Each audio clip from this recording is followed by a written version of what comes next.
আজ দেখাবো কিভাবে আমরা অডাসিটিতে কোনো অডিও রেকর্ডিং করার পর সেটাকে কিভাবে এডিট করব, তার যে এক্সট্রা নয়েজ আছে সে নয়েজ কিভাবে রিমুভ করব এবং কিভাবে রেকর্ডিংটার যে ভয়েসটা আছে সেটাকে আকর্ষণীয় ক্লিন পরিষ্কারভাবে কিভাবে এডিট করব আজকে সেটা দেখাবো। তার জন্য আমরা খুলে নিয়েছি অডাসিটি।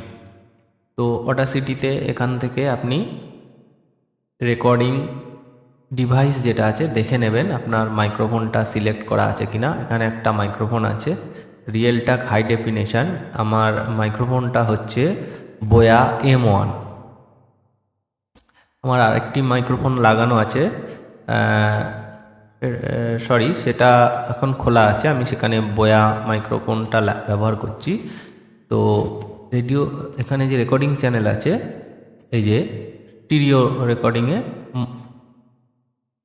থাকতে হবে। তো আর এই যে এখানে লাল বটন, এখানে যে লাল বাটনটা আছে এই লাল বাটনটা রেকর্ডিং, এটা প্রেস করলে রেকর্ডিং শুরু হবে। তো রেকর্ডিং শুরু করেই চালু করে দিয়েই কিছু রেকর্ড করবে না, কিছুক্ষণ টাইম চুপ করে থাকবেন, কারণ এটা পরবর্তীকালে দরকার পড়বে। তো দেখে নিই একটা কিছু রেকর্ডিং করি, কোনো একটা গানের লাইন। এমনি আমার গলায় কোনো সুর নেই, তা কি রেকর্ডিং করা যায়, খামোশিয়া গানটা একটু করার চেষ্টা করি।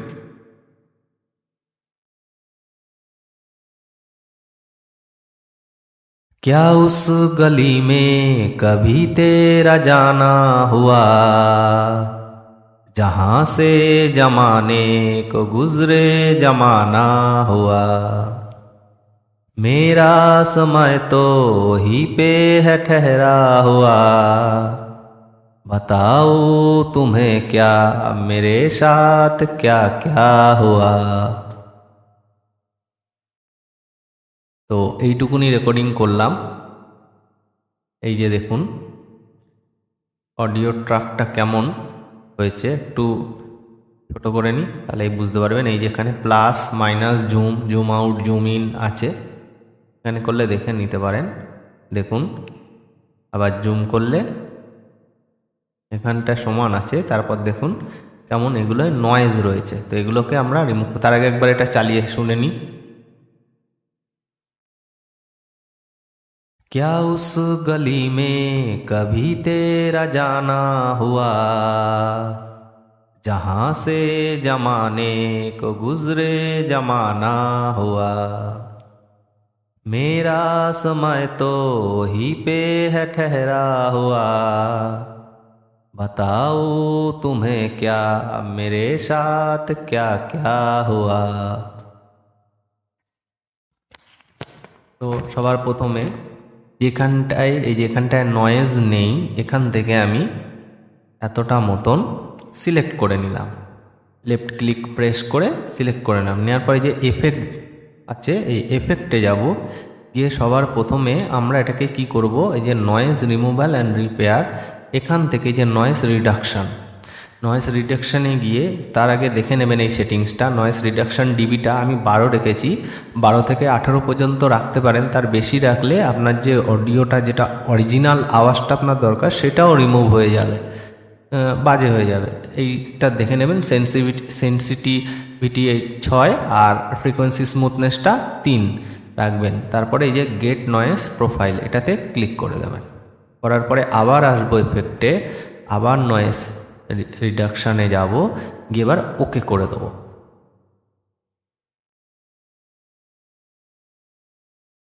এইটুখানি সিলেক্ট করে নেবেন প্রথমে।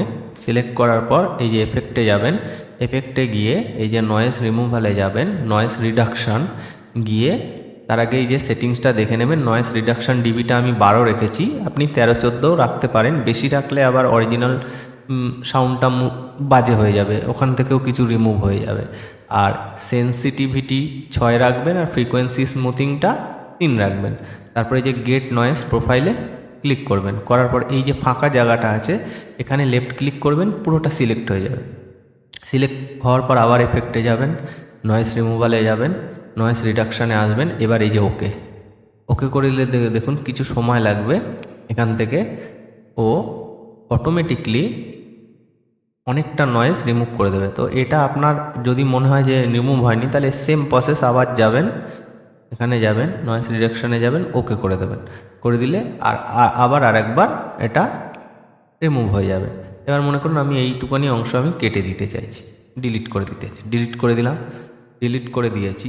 এইবার আবার সিলেক্ট করে নেবো, নেওয়ার পর কিছু কাজ আছে, এফেক্টে যাব, যাওয়ার পরে আমি সবার ফার্স্ট এটাকে করি কি, এখান থেকে নর্মালাইজ, এই যে নর্মালাইজ করে নেব, অ্যাপ্লাই যা থাকবে সেটিংটা তাই নর্মালাইজ করে নিলাম। নেওয়ার পর আবার এফেক্টে যাব, এবার করব কম্প্রেসর।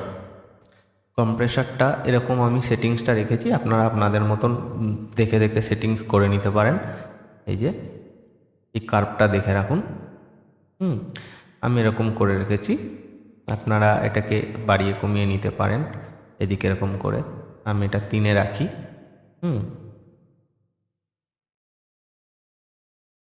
আর এটা -12, এটাকে আপনি 14 করে দেখুন কীরকম হবে। এই যে এরকম হবে কার্ভটা, অ্যাপ্লাই দেখুন এরকম হচ্ছে। এবার একবার চালাই। क्या उस गली में कभी तेरा जाना हुआ, जहाँ से जमाने को गुजरे जमाना हुआ, मेरा समय तो ही पे है ठहरा हुआ, बताओ तुम्हें क्या मेरे साथ क्या क्या हुआ। তো এটা আমি জাস্ট রেকর্ডিংটা দেখানোর জন্য, কিভাবে এডিট করব দেখানোর জন্য এক লাইন গাইলাম, এটা তো গাওয়া নয়, কবিতার মতন। যাই হোক, এবার আবার এফেক্টে যাব, ডিলে, এই যে এখান থেকে ডিলে অ্যান্ড রিভার্ব, এই রিভার্বে যাব, রিভার্বে গিয়ে যে সেটিংটা রুম সাইজটা একটুখানি ম্যাটার করে, আমি 85 রেখেছি, আপনারা আপনাদের মতন করে রাখবেন। অ্যাপ্লাই করলে এখানে সেট হয়ে গেল। এবার এখান থেকে আমি আরেকটা কাজ করব, গিয়ে ভলিউম অ্যান্ড কম্প্রেশনে গিয়ে অ্যাম্পলিফাই করে নেব। এই যে অ্যাম্পলিফাই করে নিলাম, সাউন্ডটা একটু বেড়ে গেল। এবার এখানে আমি একটা অটোটিউন এফেক্ট দেব, এফেক্টে যাব, দেখুন আমার কাছে দুটো আছে, অটোটিউন ইভো VST, এটা খুব ভালো চলে, আর টোকিও ডাউন ল্যাবস। আমি প্রথমে টোকিও ডাউন ল্যাব থেকে গিয়ে দেখুন এই যে এরকম একটা সেটিং আমার করা আছে, দেখে রাখবেন। এই সেটিংটা কিভাবে করতে আমি পরের কোনো ভিডিওতে দেখিয়ে রাখবো, আপনি আপনাদের পছন্দ মতন বাড়িয়ে কমিয়ে করবেন। আমি এরকম একটা করেছি, আর এইখানে এই এইচপিটা সিলেক্ট করা আছে। এবার এখান থেকে দেখুন, এখান থেকে আপনি প্রিভিউ করে শুনে নিতে পারেন। এই যে এখানে প্রিভিউ, क्या उस गली में कभी तेरा जाना हुआ, একটা ইকো ভাব এসেছে, এটাকে আমি অ্যাপ্লাই করে দিলাম, অ্যাপ্লাই করে দিয়েছি। তো আমি এইটুকানি রাখবো, এর বেশি আর রাখবো না, আরও অনেক কাজ আছে এর মধ্যে, ইভো VST ইভো দিয়েও করা যাবে। এখানে টোকিও ডাউন ল্যাব থেকে আর একটা সেটিংয়ের ওপর অ্যাপ্লাই করা যায়, তো ওটা আর করছি না, আমি জাস্ট এইটুখানি দেখালাম যে কিভাবে অডিও থেকে যে নয়েজটা আছে সেটা রিমুভ করে ক্লিন করে তারপরে ক্লিয়ার সাউন্ডের উপর কয়েকটা টুকটাক এফেক্ট দেওয়া যায়, আমি সেটা দেখেছি। এবার এটাকে চালিয়ে দেখব। क्या उस गली में कभी तेरा जाना हुआ, जहाँ से जमाने को गुजरे जमाना हुआ, मेरा समय तो ही पे है ठहरा हुआ, बताओ तुम्हें क्या मेरे साथ क्या क्या हुआ। তো আশা করি প্রথমে যেরকম রেকর্ডিং করেছিলাম সেখান থেকে এখন এডিট করার পরে রেকর্ডিংটা অনেকটাই ভালো হয়েছে। তো খুব সহজেই এইভাবে রেকর্ডিংটা করে নেওয়া যায়। তো এইভাবে আপনারা ট্রাই করে দেখতে পারেন। আপনাদের ইউটিউবের জন্য যে ভয়েস ওভার দেন বা যে রেকর্ডিংটা করেন ভিডিও থেকে, সেটা এখানে নিয়ে অডিওর মধ্যে নিয়ে অডাসিটিতে অডিওটা নিয়ে আপনারা সেটা এডিট করে এই সামান্য এফেক্টগুলো দিয়েও আপনারা কাজ চালিয়ে নিতে পারবেন। তো আশা করি যদি ভিডিওটা ভালো লেগে থাকে তো অবশ্যই লাইক, শেয়ার, কমেন্ট করবেন, আর চ্যানেলে নতুন থাকলে সাবস্ক্রাইব করে পাশে থাকবেন।